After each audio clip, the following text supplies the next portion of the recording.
Браќа и сестри, драги пријатели, драги гости, ве поздравувам ова утро и ви посакувам обилни Божји благослови. Ви посакувам да се чувствувате пријатно како во своите домови. Млади и религија. Не ја бранам религијата, нели во нејно име во минатото е начинето многу зло. Ама додавам дека нашата генерација не може да го избегне соочувањето со Исус Христос. Иако има луѓе кои сматраат дека он е легендарна личност, многу повеќе се оние кои искусиле дека Исус е жив и дека вистина е сето она што го пише во Библијата. За него неодамна еден човек зборува и за својот живот. Школото, кажува, и друштвениот живот не ја задоволија мојата натрешна потреба како тоа го очекував. Значи, школото и друштвениот живот не ја задоволија мојата натрешна потреба како тоа што го очекував. Барав постојано нешто друго. Барав нешто посебно. Дури, кажува самиот човек, покушал дури со индиска религија, ама не нашол она што го барал. Покушал со дрога и осетил како стапицата околу него се повеќе и повеќе се затега. Немал сила да тоа сето го прекине, па почнал да се презира самиот себе си. Во тој очај некој го повикал на едно наше богослужение и еве што кажува сега тој човек. Тука сретнав луѓе кои во своите срца имаат мир и љубов. За кој, вика, стално копнеев. За кој стално копнеев и го барав. Тие ми рекоа дека одговорот на моето барање е само Исус Христос. Ми помогнаа да го пронајдам него и да му го поверам својот живот. Тогаш почна промена во мојот живот. Мислам дека дојде сама по себе. Знам дека лично немав сили и снага да се менјам самиот себе си. Но сепак осетив натрешно мир и топлина на Божјата љубов. Со Исуса го сватив животот дека има смисла.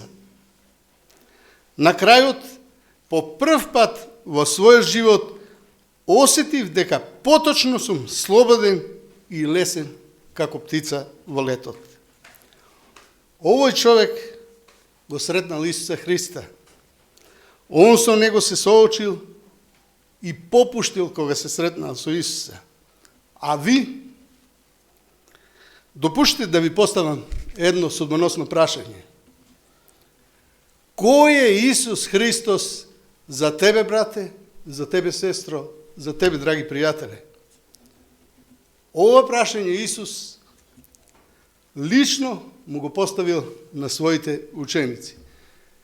Ќе отвориме во Евангелие по Матеј, 16 глава,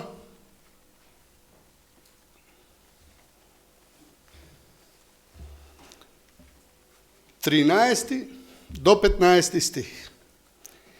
И кога дојде Исус во областа на Кесарија Филипова, ги праша учениците своји и рече: што велат луѓето, кој е синот човечки? Тие одговорија: едни дека е Јован Крстител, други дека е Илија, а некој дека е Еремија или дека е еден од пророците. А тој им рече: а вие што мислите? Кој сум јас?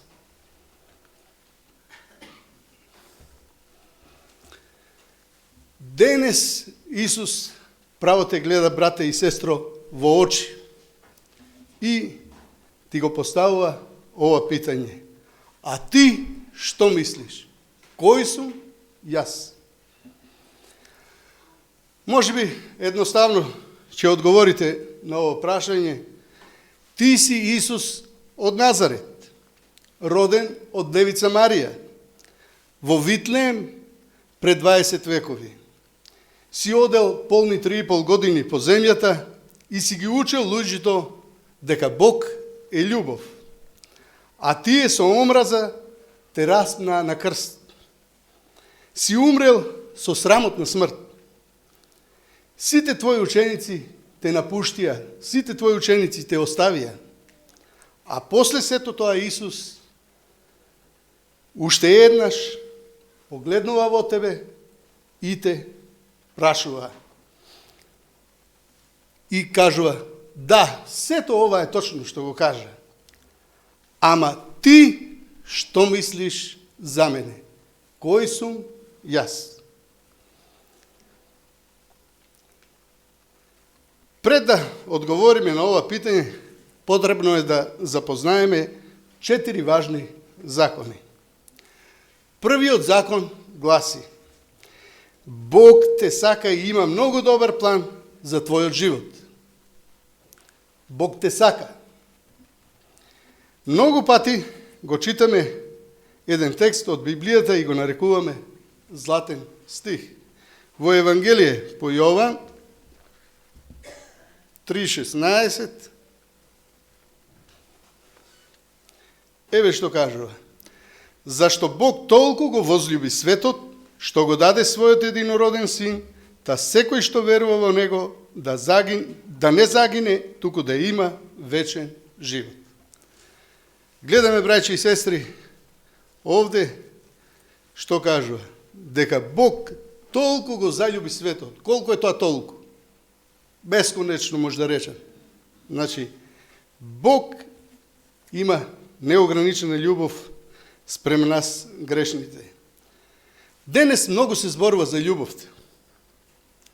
Виктор Иго рекол, најголема среќа во животот е осведочувањето дека сме сакани. Дали, браќа и сестри, се чувствуваме дека сме сакани од нашите ближни и од нашиот Бог? Бидејќи Бог нас неизмерно не сака, тој има за нас, за секој посебно убав план. Тој знае за нас се што е најдобро. Тој знае како можеме да бидеме од најголема корист за корист и благослов на другите. Тој знае како можеме да ја запознаеме најголемата среќа. Бидејќи он нас не сака, тој не сака да ни ја скрате таа радост и таа среќа. Вториот закон гласи: мораш да признаеш дека си грешен, мораш да признаеш дека си грешник. Грешната природа те одвојува од Бог и едноставно не ти дава да ја осетиш топлината од неговата љубов и да дознаеш каков план има тој со тебе. Пророкот Исаја се осведочил од Божјата љубов и во еден момент, еве што кажува во 53 глава,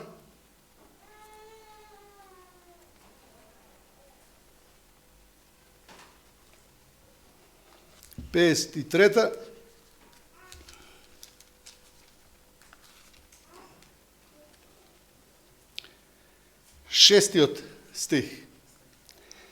Сите ние бевме заблудени како овци, секој си одеше по својот пат. Гледаме пророкот Исаја што кажува. Значи, сите ние бевме заблудени како овци. И понатаму ќе додаде во 59:2.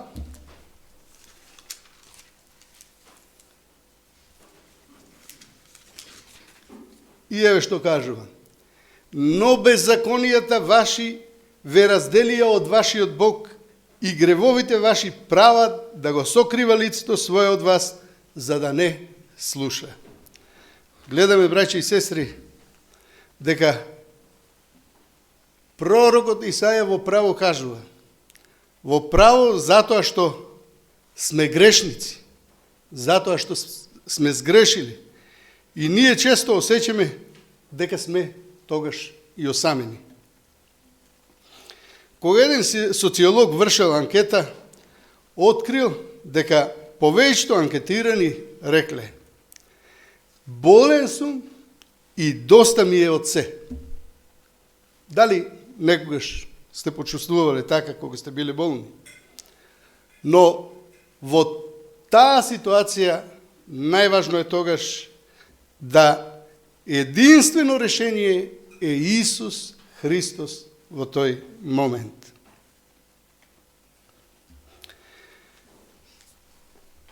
И единствено решение да го признаеме гревот. Во Раскази Соломонови 28:13 еве што кажува: кој ги крие престапите своји, нема да напредува, а кој се кае и ги остава, ќе биде помилуван. Многу добро нешто. Кој ги крие, вика, престапите своји, нема да напредува. Дали е добро тоа, браќи и сестри? Сигурно дека не е добро. Ама затоа па пророкот, уствари Соломон, додава дека ако секој кој се кае ги остави, ќе биде помилуван. Бог ќе не помилува. Третиот закон гласи: Исус Христос е единствено решение за сите проблеми. Кога ќе го прифатиме Христа, ќе ја осетиме Божјата љубов, опростување, спасението и ќе сознаеме што Бог со нас наумил. Сам Исус кажал едно пророштво во Матеј 21 глава,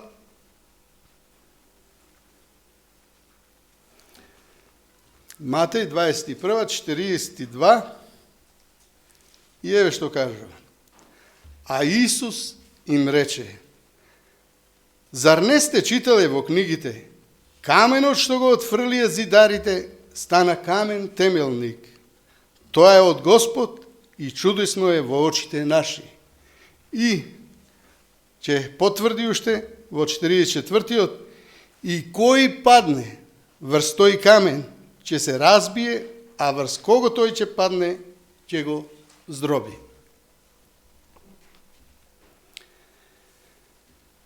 Ние мораме да паднеме на тој камен или на таа стена. На Исус мораме ние да паднеме. И нашите грешни желби да се распаднат. Само така нам не е сигурно и опростувањето.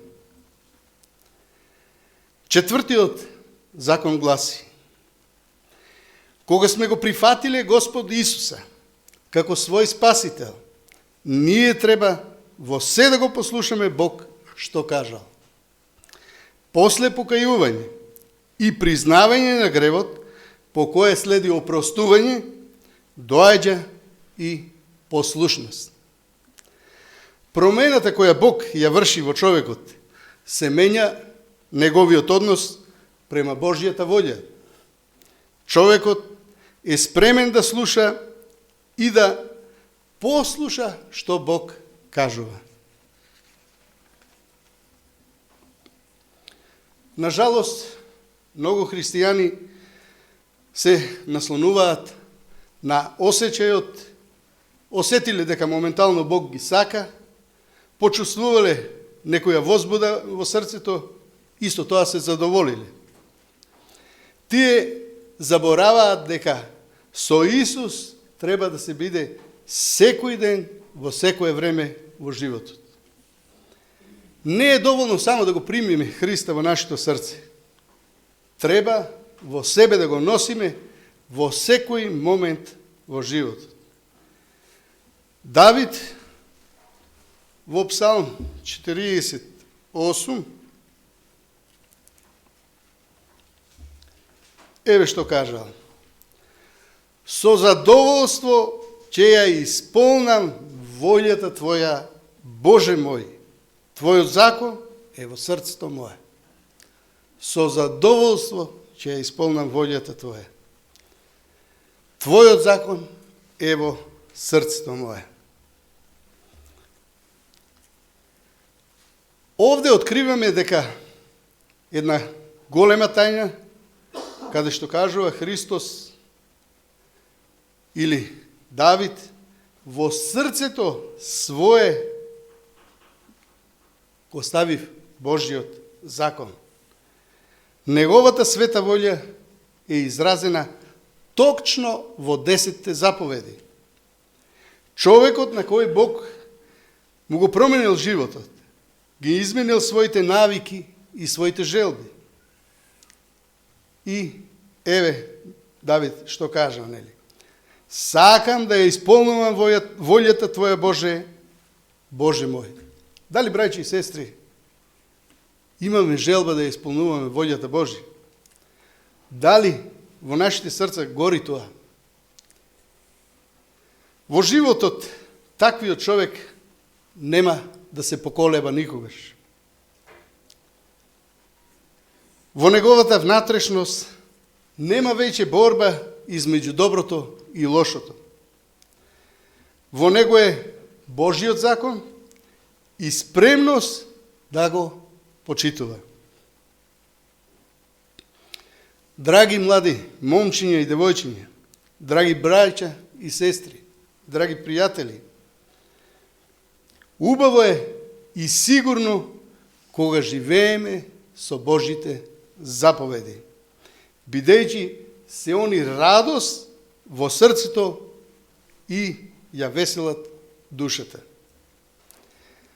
Во 119 Псалм, 165,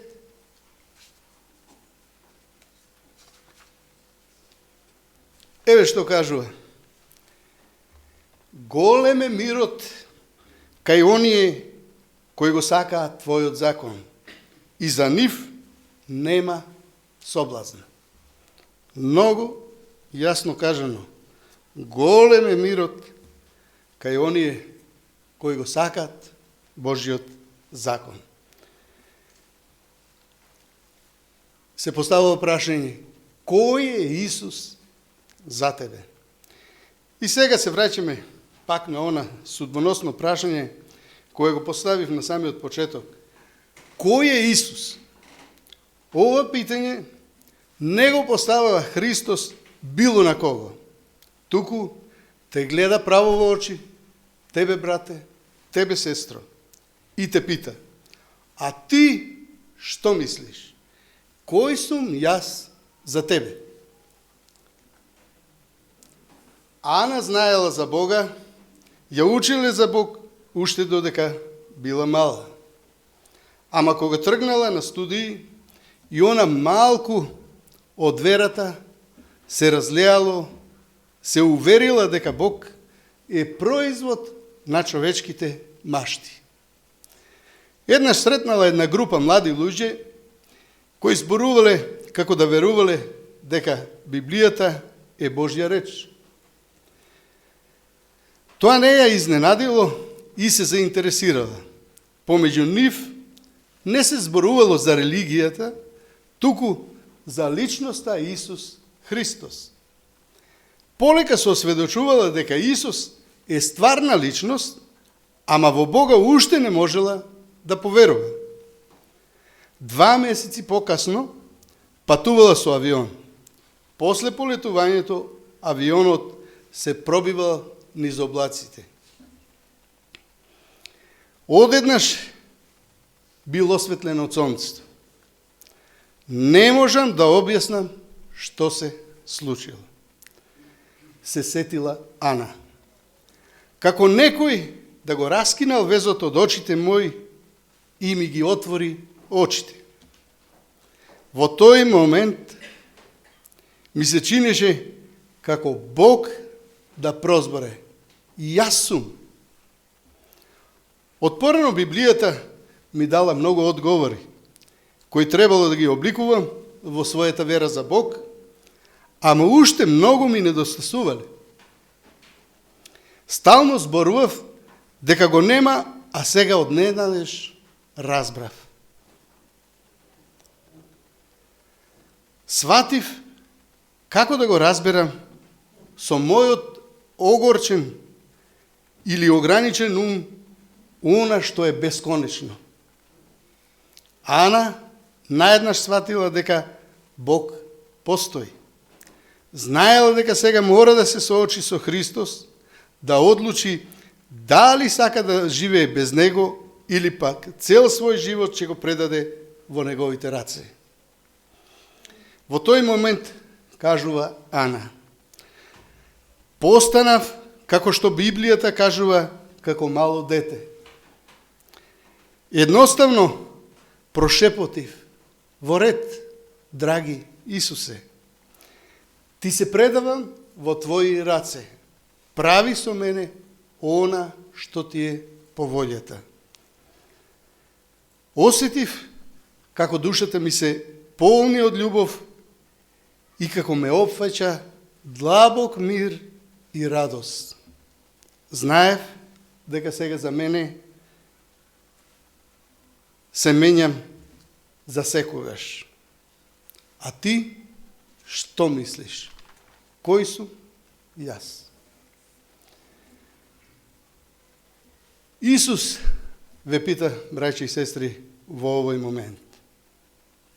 Ајде, не се колебај, одговори во своето срце, онака како што одговорил неверниот Тома, кога се соочил со Исус Христос во горната соба.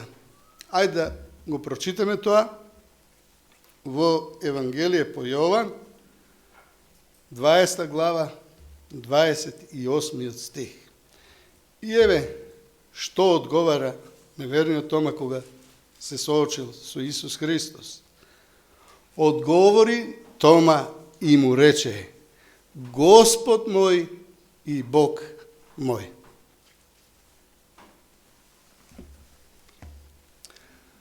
Кој од вас, браќи и сестри, драги пријатели, одлучи така? Искрено сакам да ве повикам сега сите во овој момент да одлучите на Исусовото питање. А ти што мислиш? Кој сум јас за тебе? Ајде, браќи и сестри, да одговориме сите во овој момент заедно. Господ мој и Бог мој. Амин.